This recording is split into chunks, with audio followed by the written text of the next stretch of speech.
It is one of the great mysteries of ancient history. In the early 2nd century AD, a Roman legion vanished from the historical record.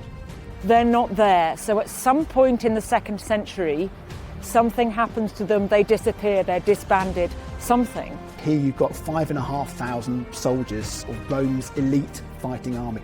What happens to them? We do not know what happened to it.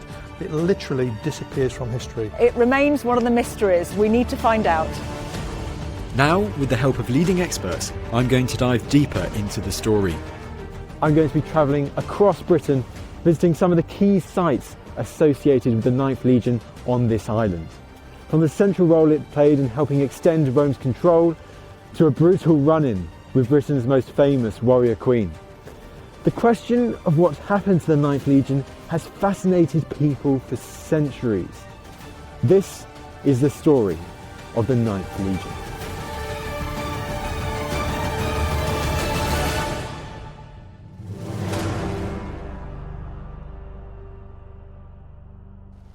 I've always been interested in Roman history for as long as I can remember, but one of the key things that really sparked the interest was when my dad read to me this book, The Eagle of the Ninth, when I was 6 or 7 years old.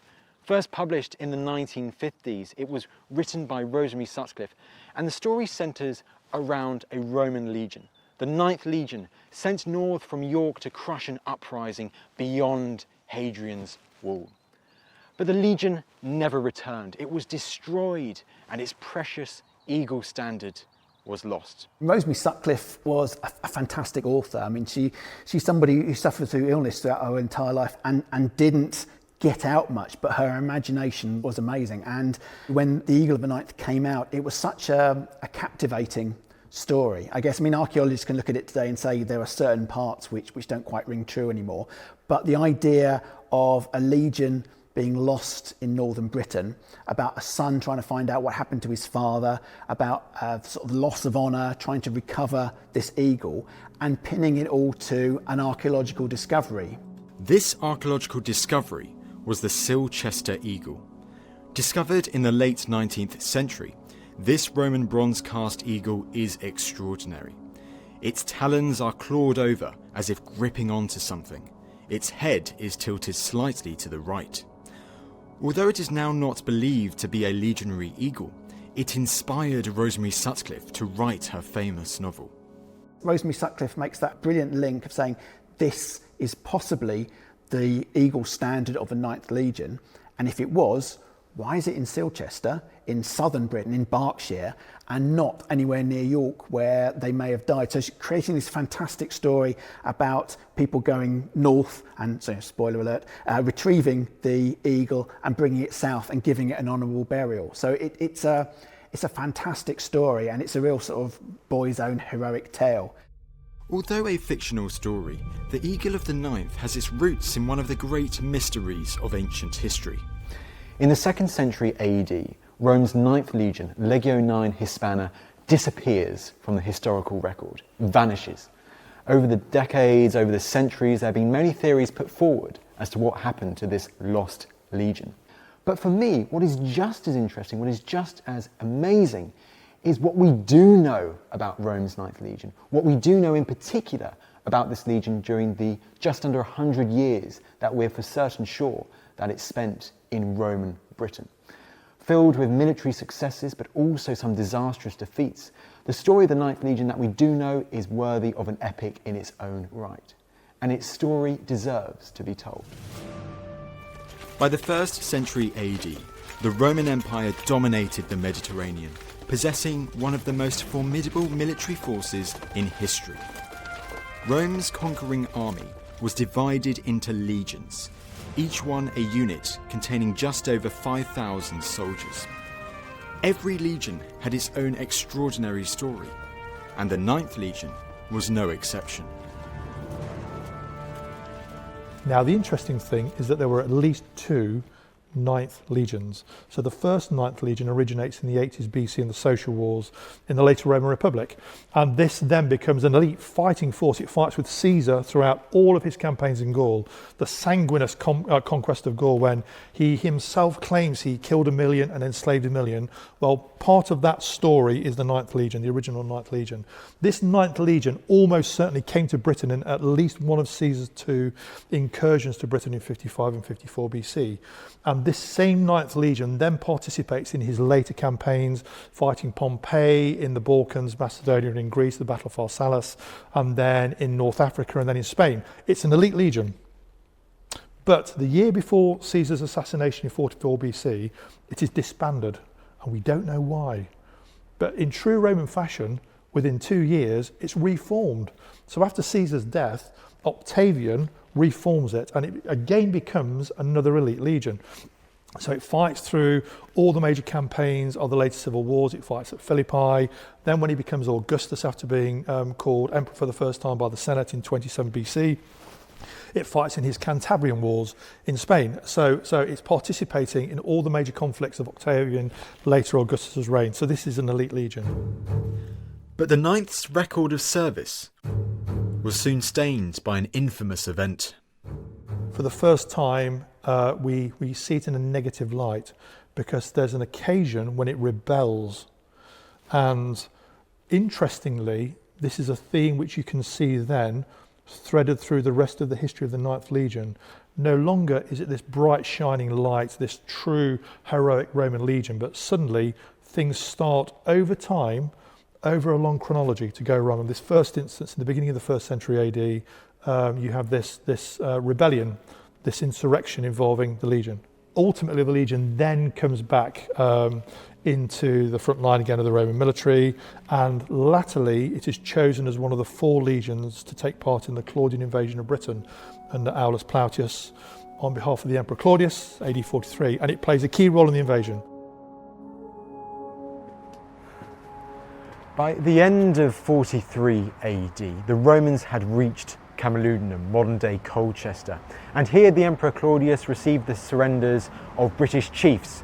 The invasion was at an end. The province of Britannia was declared. It had ended in success. The Emperor Claudius, he had his conquest. But for the Ninth, the fighting was far from over. We've got Roman troops essentially heading west and northwards. It's vital to go west, because although the tribes predominantly in the south and east are on Rome's side, they understand the need for good relationships with Rome, and a lot of their leaders are very pro-Roman.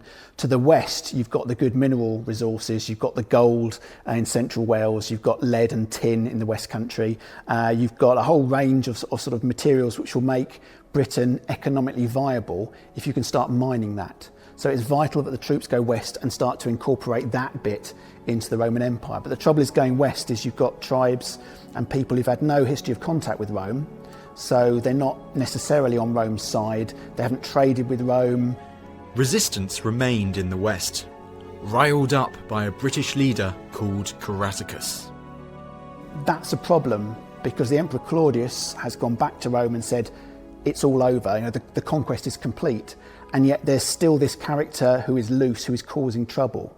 It's that sense of you can't complete the conquest until Caratacus is brought back in Rome in chains or is dead. So he becomes the major target for the Romans. They have to get him if they can convince the rest of the Roman Empire that the conquest of Britain is finished. Yet as Rome was dealing with Caratacus and this resistance in the west, the Ninth was heading in a different direction. The Ninth Legion is going up the east coast as far as we can see. I mean, the good thing about the Roman legions is they all, whenever they're building a fort, they stamp their tiles. So we've got a lot of numbers. We can see the 2nd Legion is going down towards Dorset and Exeter. The 20th and the 14th Legions are going up into Wales, up towards Anglesey. And the 9th Legion seems to be going up the eastern seaboard, going towards Lincoln and then up eventually towards York.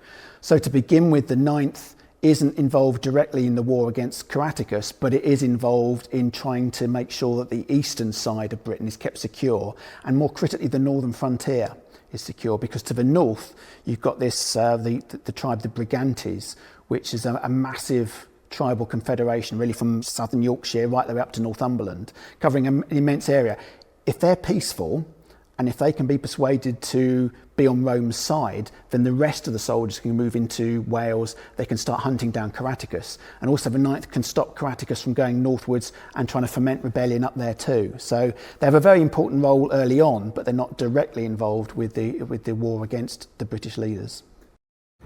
By 60 AD, the Ninth Legion had played a central role in helping Rome establish the fledgling Roman province of Britannia. It had played a key role in the invasion. It had played a key role in the breakout campaigns. It had established itself on Rome's northern edge, founding a legionary fortress at Lincoln.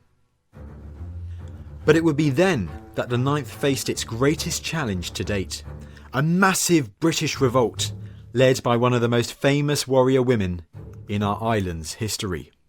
Boudica was the queen of a British tribe called the Iceni, who were a Roman client tribe or a client state. So actually, nominally, they were allies of Rome, and the Romans did deals with some of the populations when they conquered a territory. If it would save them time in the conquest of the more difficult parts of the territory, do a deal with one of the tribes which are more acquiescent, and this is the Iceni, who are in North Norfolk. So doing a deal with them allowed the Legion of the Ninth to actually start its campaign in the Midlands and the North. All well and good. However, jump forward to AD 60-61. Boudica's husband dies, and in his will he's left his kingdom as a client state, his kingdom half to his daughters and half to Rome. Now, when you're a client state, the usual way of doing things is for the monarch who dies to leave all of his kingdom to Rome. So this actually gets the backs of the Romans up, and there's trouble. And the Romans send troops to force the Iceni to give up all of their territory, all of their portable wealth, possibly, to the Romans. And this sparks an insurrection. Some of the stories we hear at this point are of the Roman moneylenders calling in their loans to the aristocratic nobles of the Iceni, who they've lent money to become effectively Roman, to build grand public buildings, to wear togas, to educate their children in Latin in Rome. And by calling in the money, they're bankrupted. So an insurrection takes place. Also, we hear from the primary sources that maybe Boudica herself was ill-treated and her daughters raped as well. Whatever the truth, there's a major problem, and a rebellion starts. And it becomes a conflagration. Eventually, the whole of the southeast erupts into flames, and we have the Boudican revolt. For the Ninth, stationed to the northwest, this was a major problem. Now, at the time of the Boudican revolt, the 9th Legion is based in its very recently founded legionary fortress at Lincoln. It would have had vexillations based further south, but the majority of troops would have been at Lincoln. However, given that the revolt is in North Norfolk, they're the first responders. And imagine the scene. You've got Boudica marching down from North Norfolk. She's approaching Colchester, the provincial capital, where Claudius earlier announced the province of Britannia to exist. The commander, the legate of the Legion, Cerealis, decides to put together an emergency force from the 9th Legion.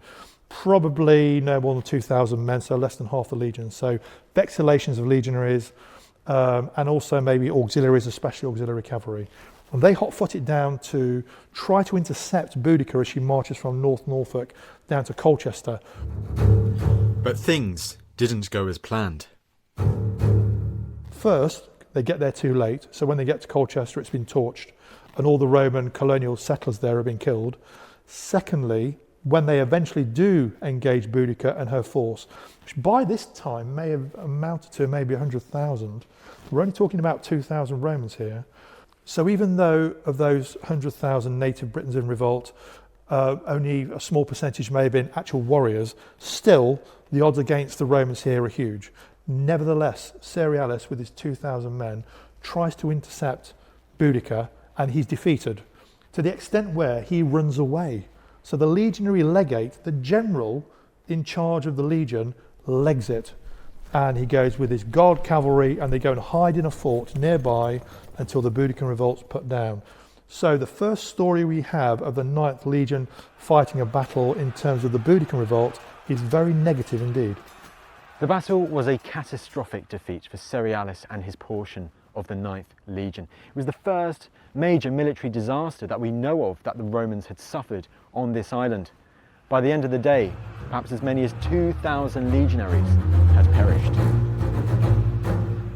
Boudica's revolt would ultimately be put down at the Battle of Watling Street and in its aftermath, but the damage Boudica and her warriors had dealt to the 9th Legion was severe. It was in desperate need of replenishing, and we hear in the aftermath of the revolt 2,000 more legionaries being sent to Britain, many of whom would have been sent straight to the 9th to replenish that dented legion. And we know the 9th was replenished because soon enough we hear of this legion back in the field once more. Now, if we jump forward in time to the AD 70s, the 9th Legion comes back into focus again, but with the same guy involved, the same Roman leader, Cerealis. But this time, Cerealis isn't the failed legionary legate, having lost his battle with Boudica. He's now rebuilt his reputation with the new Flavian dynasty in the context of the Batavian revolt, and he becomes the governor of Britain. And he gets given orders to create wealth and create glory for the new Flavian dynasty. And he gets told to conquer the far north of Britain, which includes the Brigantes tribe in the north. And the 9th Legion gets given orders to march north and begin this conquest process. The first thing they do is they march to the River Ouse, where they then build another legionary fort, and this is today's York.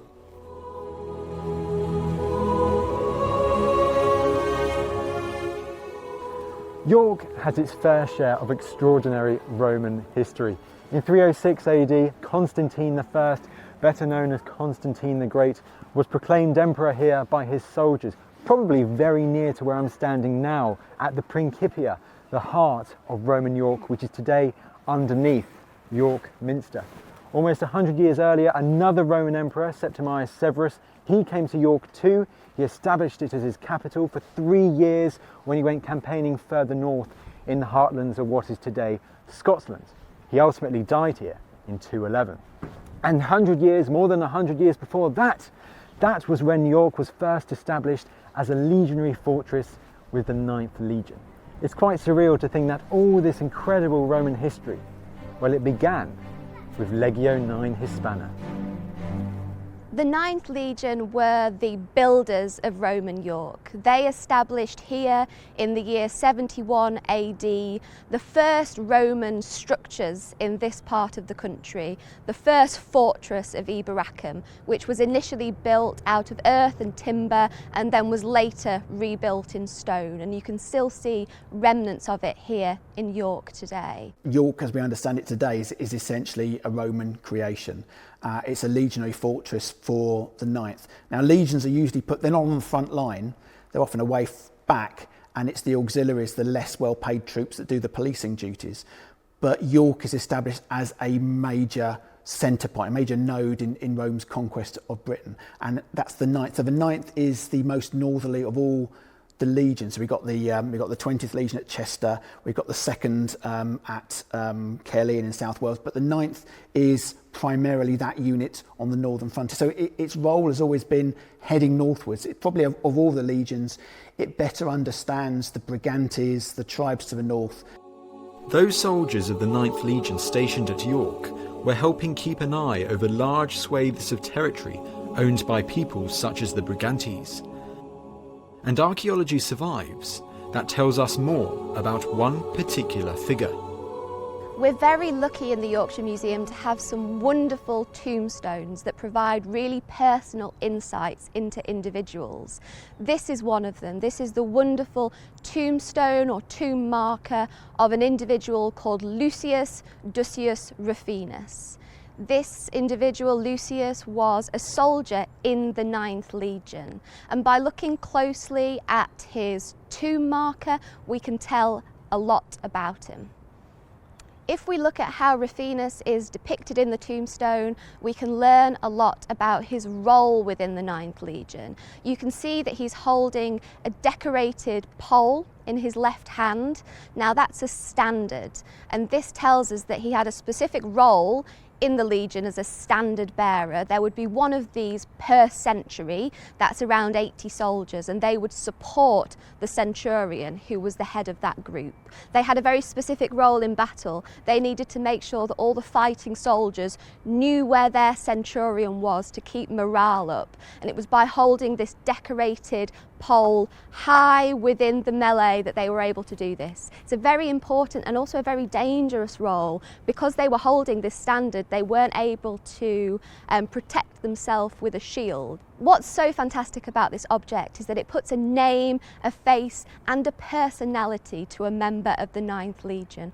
Unfortunately, we don't know exactly when Rufinus died, but we think it's quite likely that he was one of the first soldiers that was stationed here in Roman York, so one of the builders of the city. Not all of the 9th would remain in and around York. During the late 1st century AD, detachments, or vexillations, were sent across Britain, as well as to the continent for service on the Rhine. But its most significant campaign would be under the command of one of the most renowned Roman governors of Britain. Agricola is one of those governors of Britain for whom we actually know quite a lot, and that's because his son-in-law Tacitus wrote a biography. In fact, it's less of a biography, it's more of a sort of hagiography. It's a very sort of positive story about how great and wonderful his father-in-law was and all the wonderful things he did for Rome. But it's useful from our point of view because it gives us a sort of a year-by-year account. So Agricola is probably the only Roman governor who could actually claim to have conquered the far north of Britain. And part of this process in his campaigns from, let's say, AD 78 through AD 83 involved directly, absolutely directly, the 9th Legion. The 9th Legion at the time were of 4 Roman legions in Britain, playing a key role in his campaigns, marching from the north of the province. Remember, at this time, the border's probably around the Solway Firth to the Tyne, so we're going north into the Scottish borders, and then we're going further north into Fife, and then further north into the Upper Midland Valley, just shy of the Highland Line, and then we're going even further north towards the Moray Lowlands. So this is a real attempt to conquer the far north of Britain. One key place where we see the remains of extensive military activity by Agricola is in Perthshire. And then they get to around a place called Inchtudel in Perthshire, and that's where they build a legionary fortress. It's the big fort in Scotland, the next nearest being York. They don't quite finish that, but we know they're campaigning around there. They're building their forts in around Perthshire.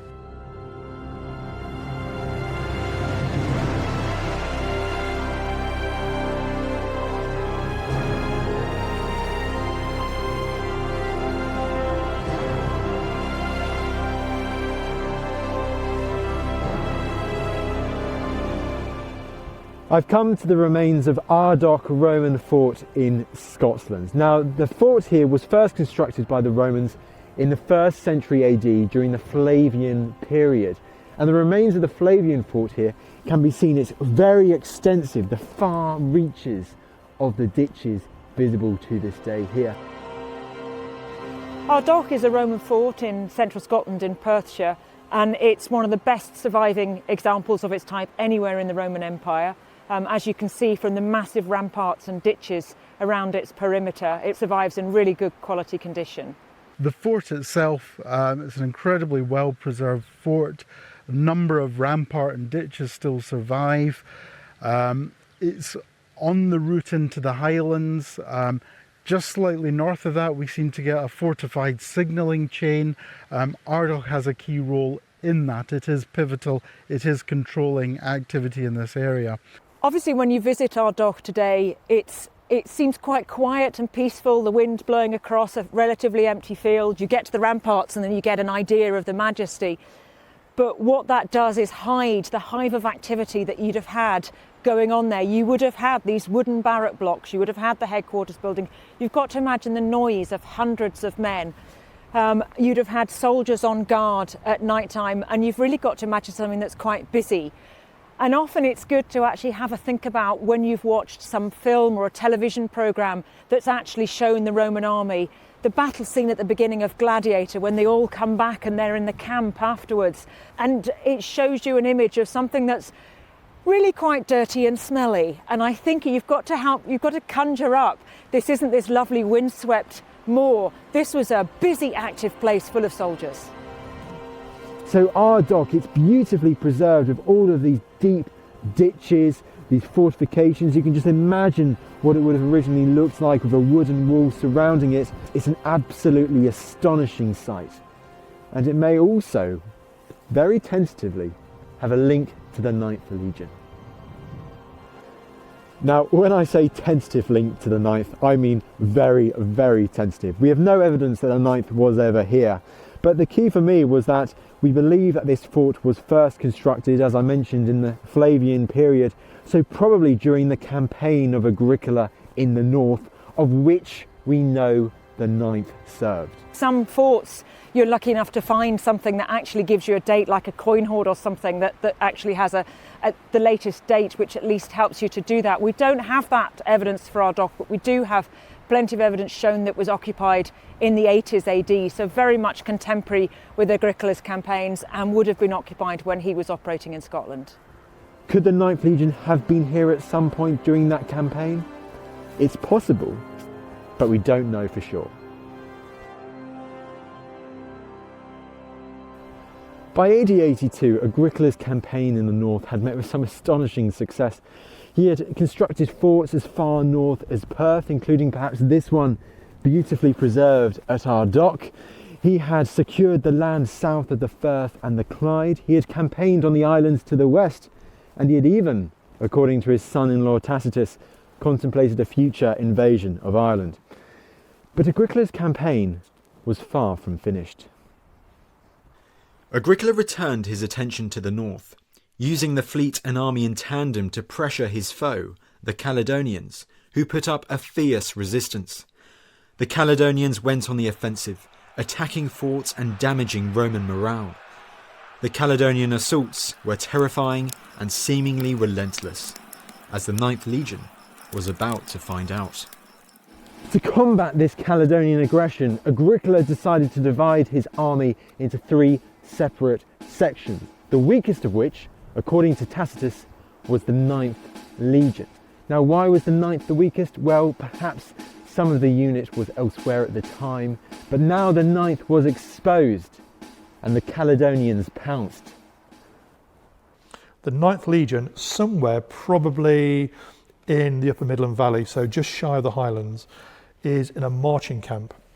And remember, a Roman military unit, specifically a legion, at the end of every night when they're campaigning in enemy territory, builds a marching camp. This is to defend itself from being attacked overnight, which proves very relevant here, because on this given evening in AD 82, so we are told by Tacitus, the Roman historian, in his Agricola, the native Britons in the far north, we'll call them the Caledonians, attack in force, completely out of the blue, and almost overwhelm this entire legion of 5,500 men in its marching camp. According to Tacitus, the sentries were caught off guard and the Caledonians got into the camp itself. What followed was anarchy. It must have been hell on earth. The 9th unprepared, the enemies swirling all around them. A nightmare.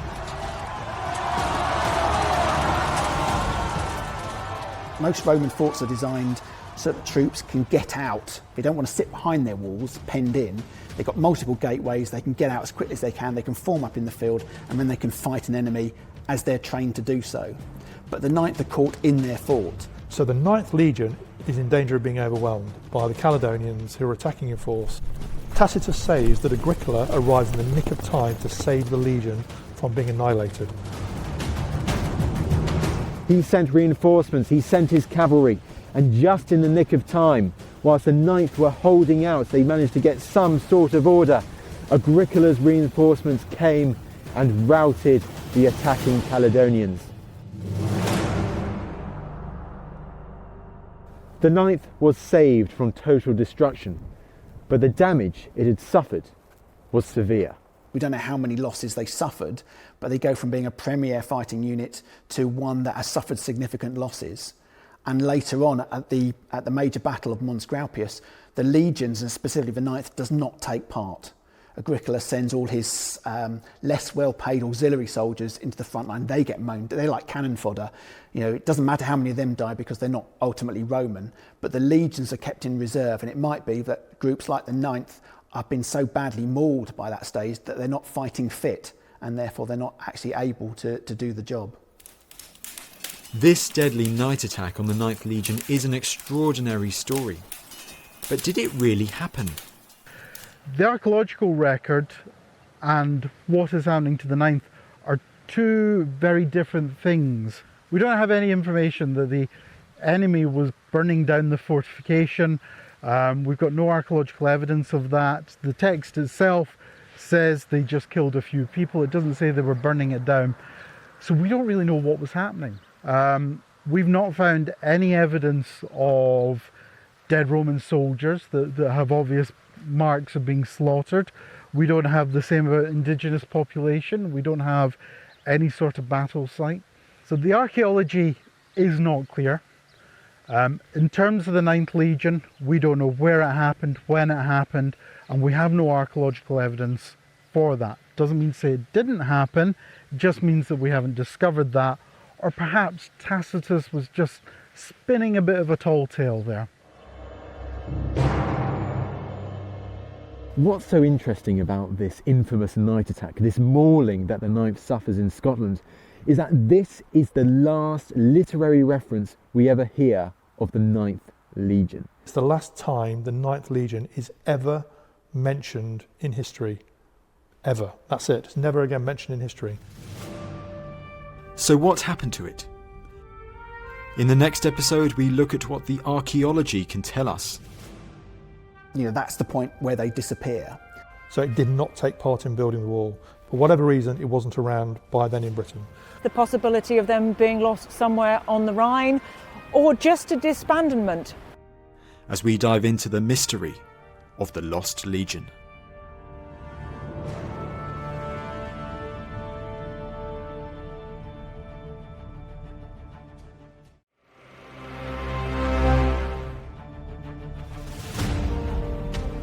It is one of the great mysteries of ancient history. In the early 2nd century AD, a Roman legion vanished from the historical record. They're not there, so at some point in the 2nd century, something happens to them, they disappear, they're disbanded, something. Here you've got 5,500 soldiers of Rome's elite fighting army. What happens to them? We do not know what happened to it. It literally disappears from history. It remains one of the mysteries. We need to find out. Now, with the help of leading experts, I'm going to dive deeper into the story. I'm going to be travelling across Britain, visiting some of the key sites associated with the 9th Legion on this island. From the central role it played in helping extend Rome's control, to a brutal run-in with Britain's most famous warrior queen. The question of what happened to the 9th Legion has fascinated people for centuries. This is the story of the 9th Legion.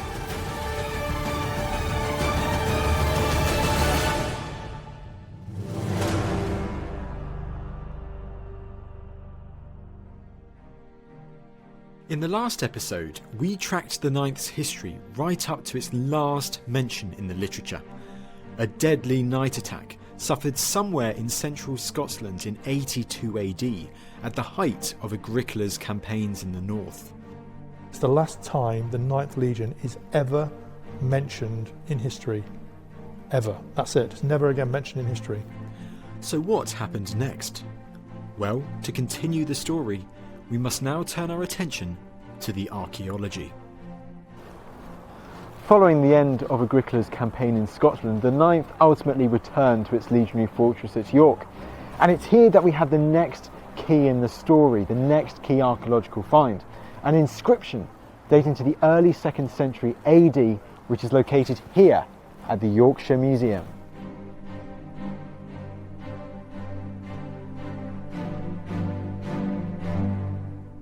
This monumental inscription is a dedication to the rebuilding of a major gateway in stone, and this gateway was probably part of the Roman fortress, most likely the major southeastern entrance to the fortress.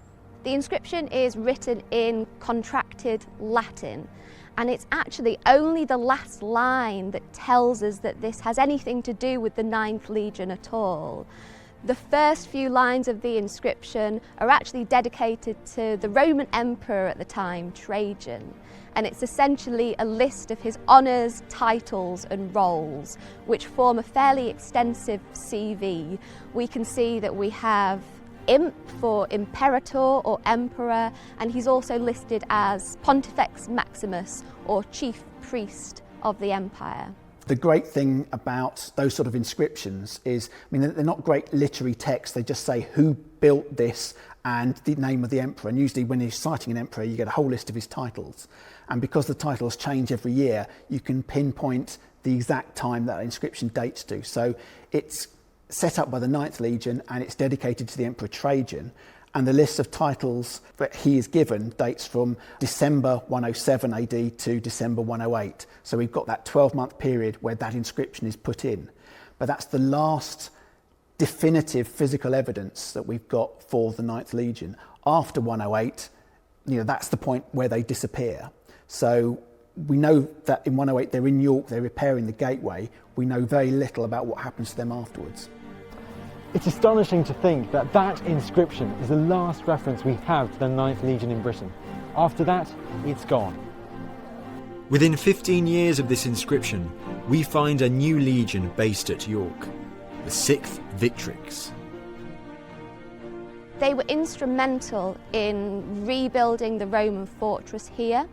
The Multangular Tower, which you can see in the museum gardens here in York, which is the corner tower of the fortress. It has 10 sides, hence its name, the Multangular Tower, is the finest standing remains that show the activity of the 6th.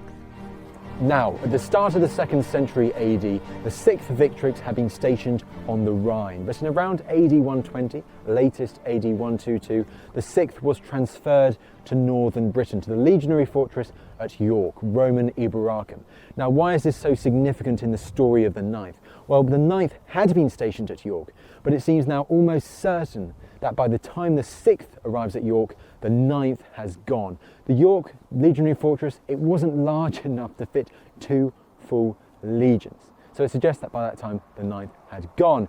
And this seems to be further affirmed that maybe the 9th isn't in Britain at all by Hadrian's great legacy on this island, the remains of which you can still see today.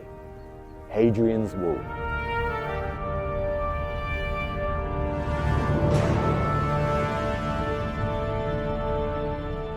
Every unit which participated in building it left an inscription. Here, there, graffiti, official, every single unit. There's no inscription at all from 9 Hispana. So it did not take part in building the wall. For whatever reason, it wasn't around by then in Britain.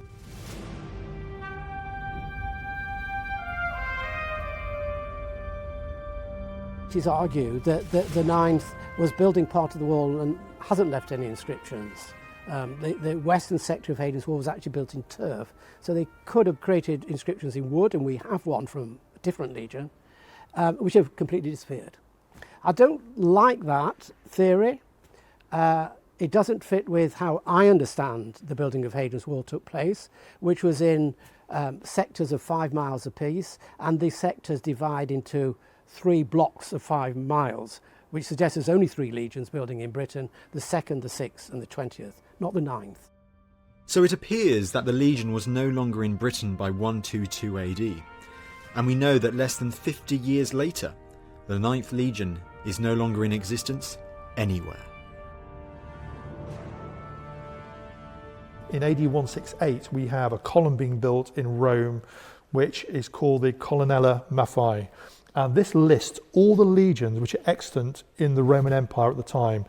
Probably at any one time in the Roman Empire, Principate period anyway, there are probably 30 odd legions. That's the case here.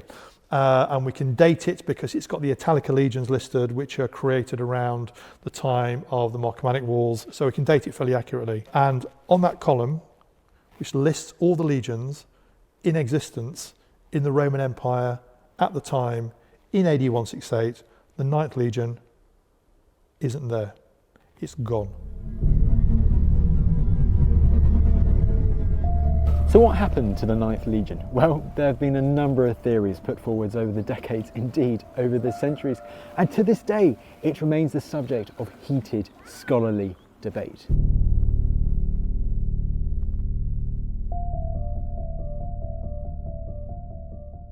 So the starting point is to look at where we first became aware that it disappears from history. And this is with an antiquarian in the 1730s called John Horsley. John Horsley did an analysis of the entry and exit of every Roman legion to Britain, which still to this day, in actual fact, stands up to rigour, academic rigour. And he determined that the only one he couldn't work out where it went to, what happened to it, was the Ninth Legion.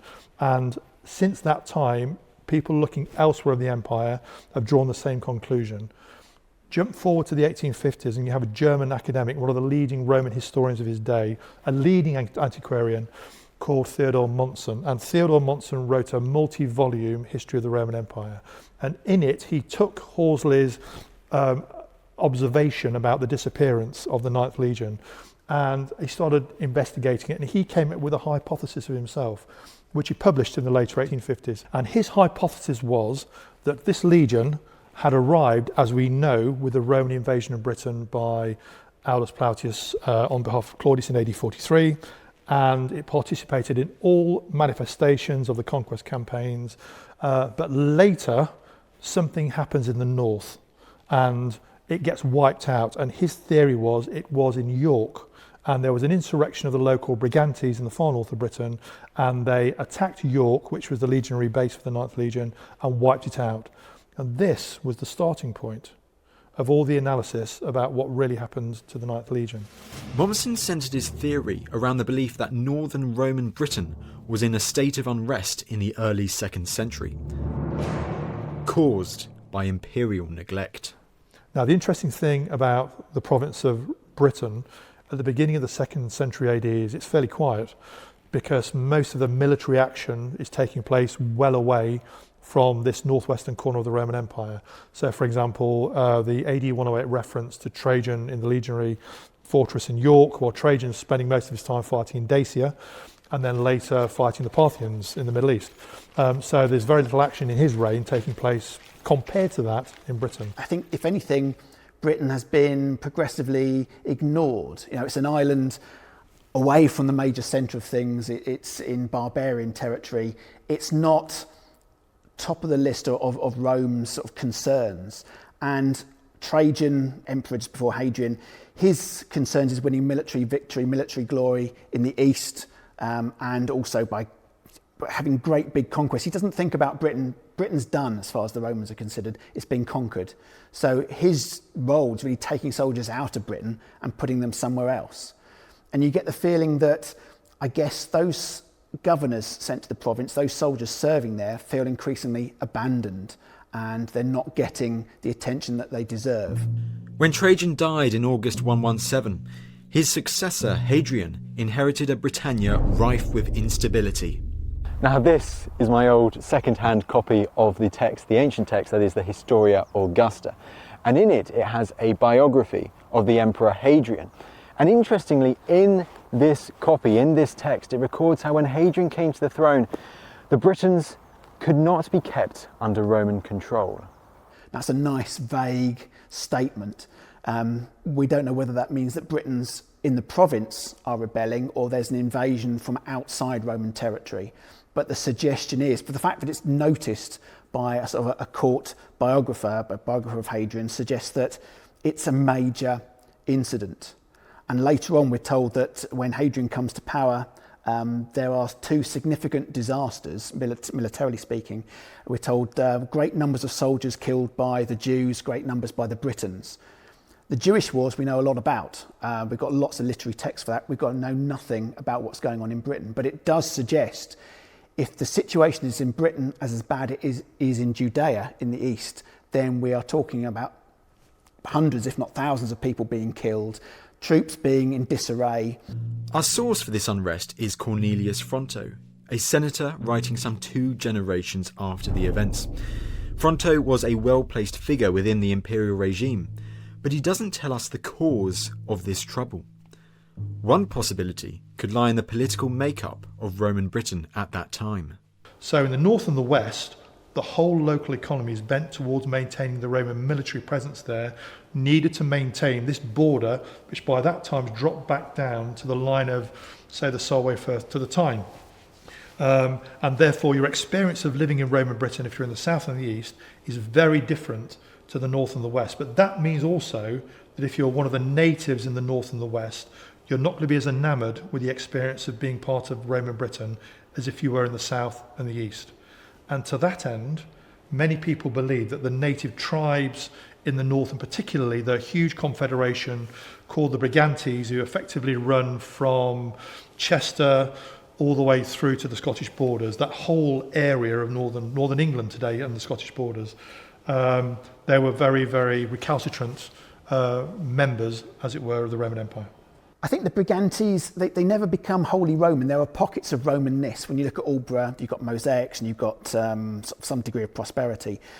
But to all intents and purposes, you'll still see native farmsteads and areas really much as they were before. It's a dispersed population with small sort of farming units. Some are directly under the control of Rome because they're near a Roman fort. But generally speaking, I think the Brigantes never become wholly Roman, not like the Atrebates or the Cativalorni to the south, who become very Romanised, and you've got villas and temples and towns. The Brigantes aren't like that at all. Although they lose their independence, they never really become a functioning part of the Roman Empire. So the fact that military is there is always a negative impact on them. Now, we know that more Roman soldiers came to Britain during the reign of the Emperor Hadrian. The sic Victrix, for example, may even have come to Britain with Hadrian himself when he visited this island in around 122 AD. And we also know that other soldiers ventured to Britain at this time. A tombstone discovered near Rome for a certain Titus Pontius Sabinus records how he led a detachment of 3,000 soldiers to Britain on a British expedition. Now, could this expedition be linked to unrest in the north of the province, a Brigantes revolt? We don't know, but it's possible. I think of all the tribes, if we're told that the Britons could not be kept under control, as Roman historians said, I think the most likely to rebel at that stage would have been the Brigantes. Of course, the 9th Legion at York is right in the centre of that. So if there is a rebellion, they're going to be on the front line of that. They're the ones who are going to have to deal with that as best they can. And because Britain's been such a neglected part of the Roman Empire, and there's no formal frontier created, they are in the problem. They've got potential attack from the north, from those tribes who are not part of the Roman Empire. They've got the potential of the Brigantes rebelling against them, and they've got problems with instability in the south spreading north. So of all the legions, of all the military units in the province, the 9th are the most exposed. The building of Hadrian's Wall may also be a suggestion for unrest in the area, and not just to the north. I think the thing is really when Hadrian's Wall is built, when he creates that frontier, we tend to think of it as a wall to keep out all the perils of the north, the barbarians to the north, to keep them out of Roman Britain. It's just as much a wall to tell the Brigantes, you're not getting any more support from anyone else. You are stuck inside Roman Britain now. So it's much as facing north as it's facing south. It's a permanent border, and it tells them you're in Roman territory, you've got to just suck it up. You are going to be Roman, and there's nothing you can do about it. So the evidence does seem to suggest that at least the north of Britain was in some state of revolt, of unrest, of some instability in the early 2nd century AD. But could this be linked to the 9th's disappearance? Well, the blunt answer is yes. Mommsen's theory was that it had been overwhelmed in an attack by the Brigantes on York, which was the legionary fortress in its home. Rosemary Sutcliffe's conceit was that it was defeated in an offensive operation in the far north of Britain. Either of those two could be accurate. The reality is, though, we'll never know, because there is absolutely no historical or archaeological evidence anywhere to say either was the case. A third sub-hypothesis could be that it was actually lost in a region-wide conflagration in the north and the unconquered far north, akin to the Boudican revolt. So 1, a Brigantian revolt; 2, it was defeated in an offensive operation in the far north; 3, a conflagration of the entire north of the province and the unconquered far north. All three could have happened, but we have no evidence for it. The theory that the 9th was lost somewhere in northern Britain in the 2nd century AD is certainly the strongest in popular imagination. But the case is far from closed. It's important to remember that the Roman province of Britannia was just a fragment of a much larger empire that stretched the length and breadth of the Mediterranean and beyond. And it is within this much wider context that we must continue our narrative. The AD 108 inscription from York is the last attested mention of the 9th Legion in Britain, but it's not quite the last mention we hear of the 9th from anywhere in the Roman Empire.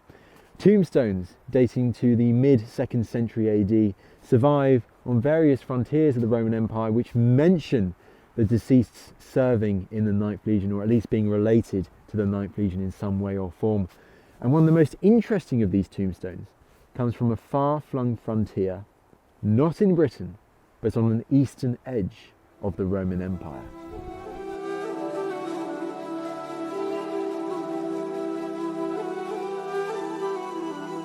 Well, the evidence we've got from inscriptions includes one from the far end of the empire at Petra. Petra's got some fantastic tombs cut into the rock. I mean, we're all familiar with the treasury from Indiana Jones and the Last Crusade. But as you explore Petra further, there are wonderful tombs. And one of these is to a man called Florentinus, who was governor of that province. And we know something about his career, not least also because we know his two predecessors as governor, so we can date him pretty closely to the late 120s. And his previous post but one was tribune in the 9th Legion.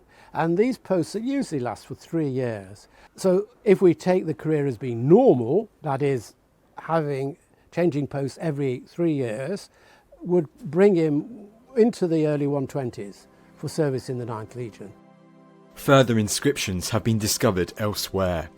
In Rome, a memorial was set up to the senator Lucius Aemilius Carus in the mid-2nd century AD, which highlights, among the man's many other achievements, how Carus had previously served as a military tribune in the 9th Legion. Meanwhile, at the Roman legionary fortress of Lambysis near Tazult in modern-day Algeria, a dedication by soldiers of the 3rd Legion to their commander, Lucius Novius Crispinus, was discovered. Similar to Carus, this inscription, believed to have been erected sometime around 150 AD, records how Crispinus had previously served in the 9th Legion. These inscriptions have allowed some scholars to put forward a different argument for the fate of the 9th Legion. An argument where the 9th was not destroyed in the early 2nd century. Well, we come back to Emily Rittling's article in 1925, where he looked at these career inscriptions. His argument was that these career inscriptions suggested that the 9th Legion was still in existence into the 120s, and Eric Burley looked again at the evidence and suggested one of these career inscriptions indicates that the 9th Legion was still in existence, perhaps even up to 130. So what came out suddenly was a ping of, if you like, disbelief in how people had previous to that point seen the end of the 9th Legion. He said, no, it can't have happened, can't have been destroyed in the early years of Hadrian's reign, because in the later years of Hadrian's reign, the careers of these officers suggest that it was still in existence. More evidence has been uncovered since. A diploma dating to around 140 AD mentions how a certain Quintus Camurius Numisius Junior had previously served in Legio 9 Hispana. So this is pushing the survival of the 9th possibly even further on. So, if the 9th was not lost in Britain, the question is, where did it meet its end? Now, one theory is that the 9th was transferred to the Rhine, to the legionary fortress at Nijmegen, because it's here that we find a rare mention of the 9th outside of Britain.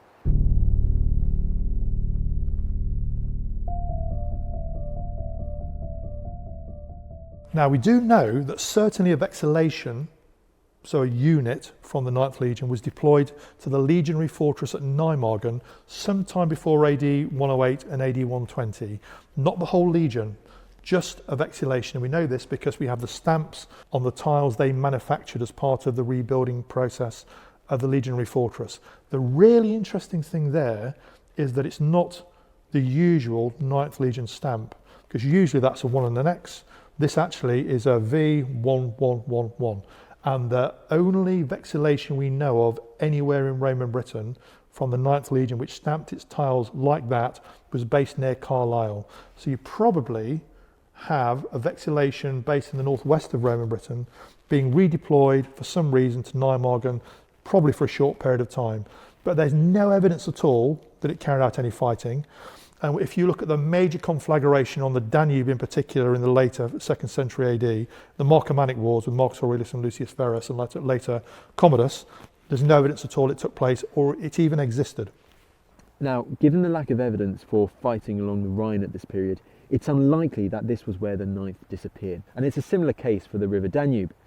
But there is one other area of the Roman Empire that we know for sure in the 2nd century AD that there was vicious fighting, that there was bloody conflict at this time.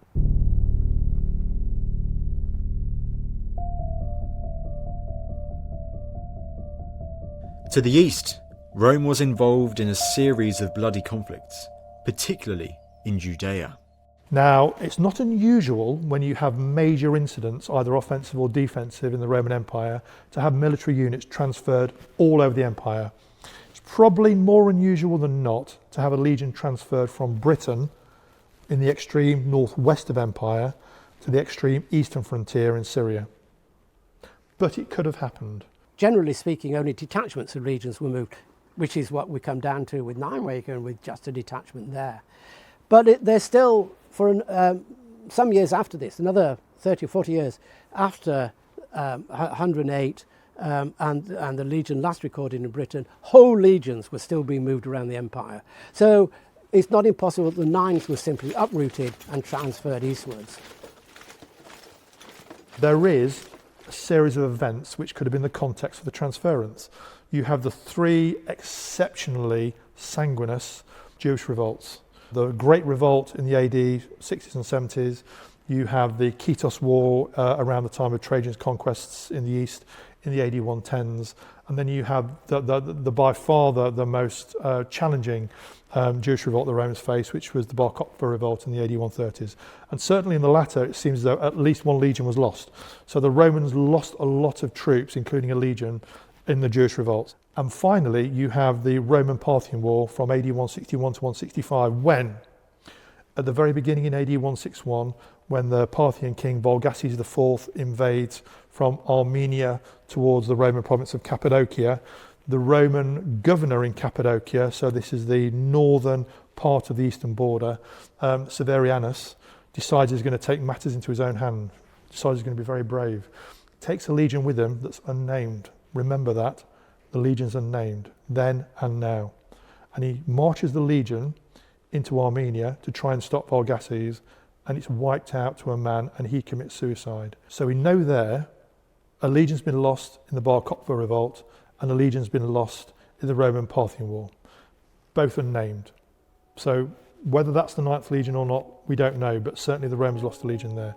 So the 9th could have perished fighting in the east. We have the bloody conflict, and we know that legions were lost during this time period.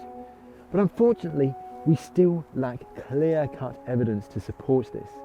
We have tantalising references that might support it, but the evidence is still not 100% there.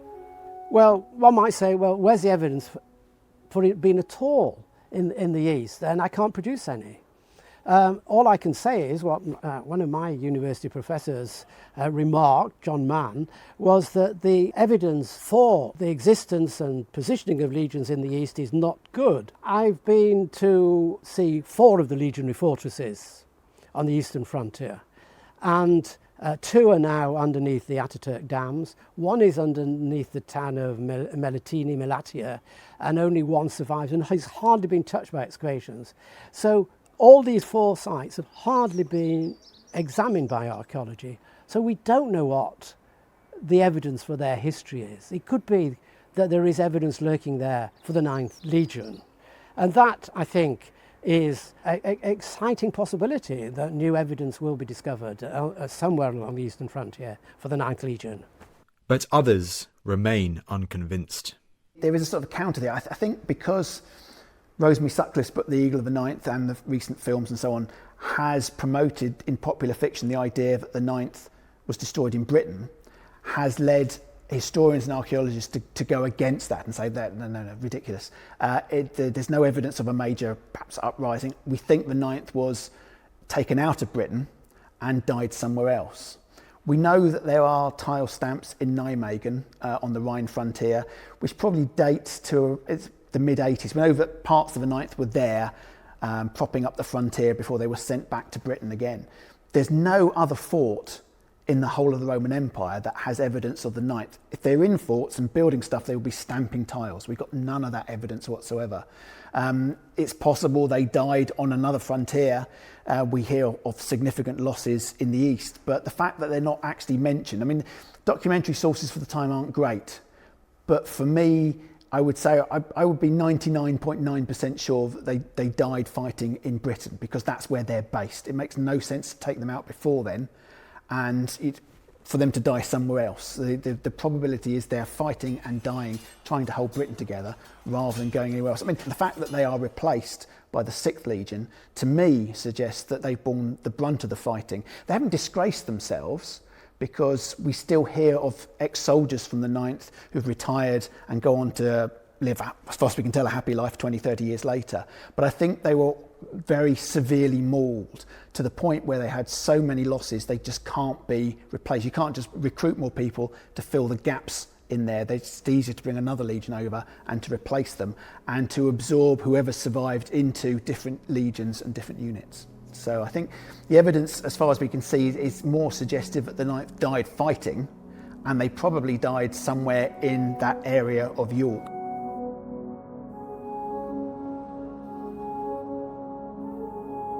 So the candidates are lost in the north of Britain, lost in the south of Britain, lost on the Rhine and Danube, lost in the east. I would put them in this order. Number 1, lost in the north. Number 2, lost in the east. Number 3, lost in the south of Britain. Number 4, lost on the Rhine and Danube.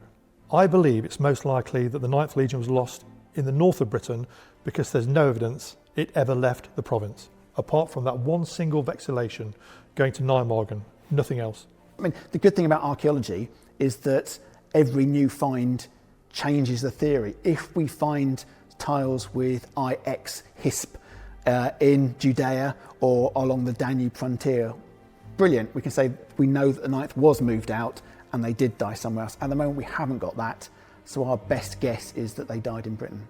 The possibility of them being lost somewhere in Britain remains, the possibility of them being lost somewhere on the Rhine, or just a disbandment. But it remains one of the mysteries. We need to find out.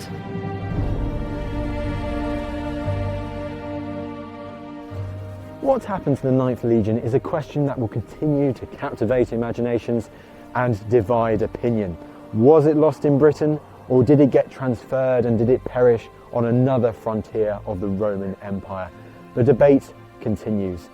The truth is, we can't really make an absolute statement of what happened to the 9th Legion until archaeology uncovers some new, groundbreaking evidence.